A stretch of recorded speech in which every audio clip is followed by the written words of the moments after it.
उत्तर प्रदेश में बाबा का बुलडोजर एक बार फिर गरज लगा के एक बार फिर से बाबा का बुलडोजर माफिया की कमर लगातार तोड़ रखा के। इस बार बाबा का बुलडोजर अतीक अहमद की बहू के घर पर दहाड़ा के। देखते देखते बाबा के बुलडोजर ने अतीक अहमद की बहू के घर को जमींदोज कर दिया। अब आप सोच रहे होंगे आखिर कौन है अतीक अहमद की बहू जिसके घर पर बुलडोजर एक्शन हुआ है और इस एक्शन की वजह क्या है। इन सवालों का जवाब जानने के लिए देखिए इंडिया डेली की स्पेशल रिपोर्ट।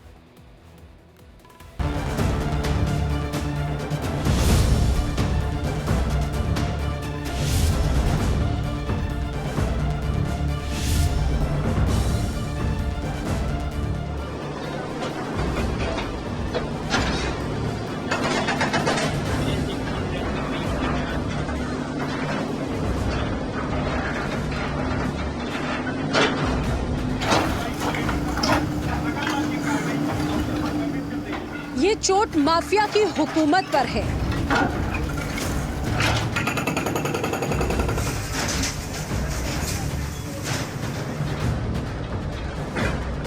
ये प्रहार माफिया के आतंक पर है।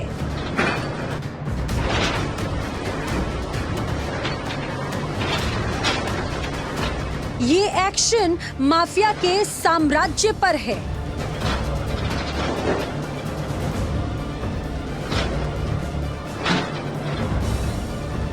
उत्तर प्रदेश के मुख्यमंत्री योगी आदित्यनाथ ने एक बार फिर बता दिया, दिखा दिया, एक बार फिर जता दिया कि यूपी में अगर किसी का राज चलेगा तो सिर्फ और सिर्फ कानून का।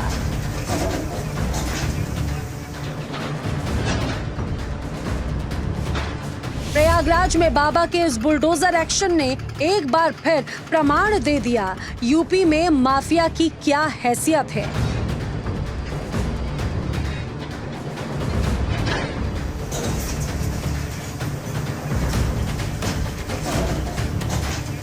जिस मकान को कभी कोई घूर कर देखने की हिम्मत नहीं करता था, आज वो जमींदोज है, मिट्टी में मिल गया है।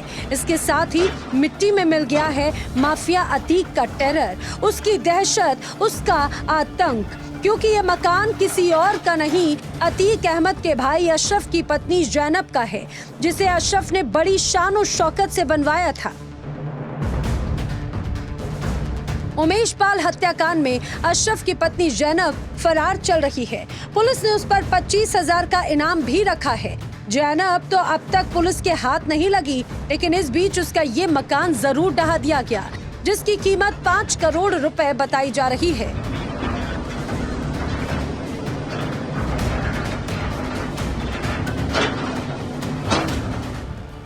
माफिया अतीक अहमद और उसके भाई अशरफ की मौत के बाद भी उनके अवैध साम्राज्य पर योगी सरकार का एक्शन लगातार जारी है।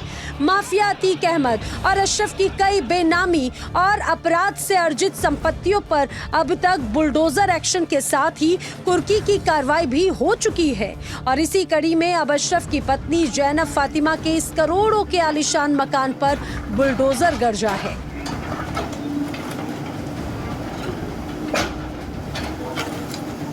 अब आप सोच रहे होंगे कि जैनब के इस मकान पर ये एक्शन आखिर क्यों हुआ? क्या ये मकान अवैध था? तो इसका जवाब इंडिया डेली में हम आगे आपको देंगे, लेकिन पहले बाबा के बुलडोजर एक्शन की इस तस्वीर को देख लीजिए।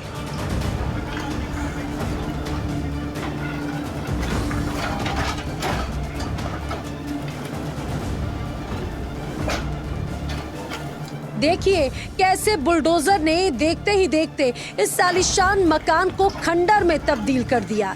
एक के बाद एक बुलडोजर के वार होते गए और मकान मलबे में तब्दील होते गए। पुलिस और प्रशासन की टीम सुबह 11:30 बजे सल्लाहपुर इलाके में बने जैनब के इस घर में पहुंची। इसके बाद 3 बुलडोजर एक्शन में आ गए और इमारत को गिराने में लग गए। इस दौरान पुलिस ने आसपास बैरिकेडिंग भी कर दी और भीड़ को यहां से हटा दिया। ये जिशान फातिमा के नाम से ये बिल्डिंग बनाई गई थी, नोटिस किया गया था। तो वक्त की जमीन पर निर्माण था। हमने उत्तर प्रदेश नगर नियोजन विकास अधिनियम 1973 की धारा 27 के अंतर्गत इन्हें नोटिस दिया था और नोटिस में इन्होंने अपने वैधानिकता को और ओनरशिप को साबित नहीं कर पाए, तो इसलिए इस पर ध्वस्तीकरण आदेश था। अब आपको बताते हैं बाबा का बुलडोजर अशरफ की पत्नी जैनब के मकान पर आखिर क्यों गरजा। जैनब फातिमा का ये मकान पूरा मुफ्ती के अकबरपुर सल्लाहपुर में वक्फ बोर्ड की जमीन पर बना था। अनुमान है कि लगभग 7 बीघा जमीन पर अशरफ की पत्नी जैनब फातिमा, उसके भाई जैद और सद्दाम ने कब्जा कर रखा था। 50 करोड़ से अधिक कीमत की वक्फ बोर्ड की जमीन कब्जा करने को लेकर नवंबर 2023 में एफआईआर दर्ज कराई गई थी, जिसके बाद इस मकान को धूमनगंज थाना पुलिस ने 3 दिसंबर 2023 को गैंगस्टर एक्ट में मुनादी करवाकर कुर्क कर लिया था। जैनब के घर के साथ ही उसके भाई जैद मास्टर का घर बना हुआ था, जो अतीक अहमद के घर से करीब 3 किलोमीटर की दूरी पर था। वक्फ बोर्ड की जमीन पर बने इस अवैध मकान को गिराने से पहले ही प्रयागराज विकास प्राधिकरण ने अपनी जांच पड़ताल और कानूनी कार्रवाई पूरी कर ली थी। प्रयागराज विकास प्राधिकरण ने पहले ही मकान गिराने का नोटिस भी जारी कर दिया था। ये इलीगल पट्टा किया गया था पूर्व मुतवल्ली द्वारा, जो कि उन्होंने वक्फ से भी परमिशन सीख नहीं की और पीडीए के नॉर्म्स के खिलाफ भी है। और ये वक्फ बोर्ड के अभिलेखों में पंजीकृत है वक्फ नंबर 67 सल्लाहपुर, उसमें ये अराजी नंबर 407 पर बना हुआ है। जैनब का घर तो पुलिस ने जमींदोज कर दिया, अब तलाश उसकी है। उमेश पाल की हत्या की साजिश रचने का आरोप अतीक की पत्नी शाइस्ता परवीन पर भी लगा था, जिसके बाद पुलिस ने शाइस्ता की तलाश शुरू कर दी, लेकिन वो फरार हो गई। इसके बाद पुलिस ने शाइस्ता पर इनाम का ऐलान कर दिया, लेकिन उसका कहीं कोई पता नहीं चल सका, यहाँ तक कि वो अपने पति और बेटे की मौत पर भी नजर नहीं आई। उमेश पाल की हत्या की साजिश में अतीक अहमद की बहन आयशा नूरी और अशरफ की पत्नी जैनब फातिमा भी आरोपी है। आयशा नूरी के घर का जो सीसीटीवी फुटेज बरामद हुआ था, उसमें गुड्डू मुस्लिम भी नजर आया था। गुड्डू मुस्लिम ने ही उमेश पाल के घर पर बमबाजी की थी, जिसका मकान भी पुलिस कुर्क कर चुकी है। हालांकि गुड्डू बमबाज भी अब तक पुलिस के हाथ नहीं लगा है।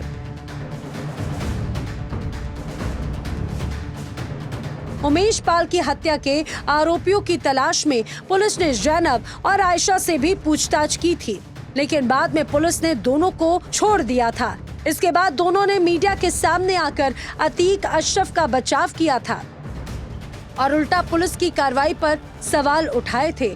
पुलिस ने जब जांच आगे बढ़ाई तो साफ हुआ कि जैनब और आयशा नूरी को हत्याकांड की जानकारी पहले से ही थी। इसमें सबसे बड़ा सबूत आयशा के घर का सीसीटीवी फुटेज था। अतीक की बहन आयशा नूरी की मेरठ वाले घर में हत्याकांड के बाद बमबाज गुड्डू मुस्लिम और अतीक का बेटा असद गया था।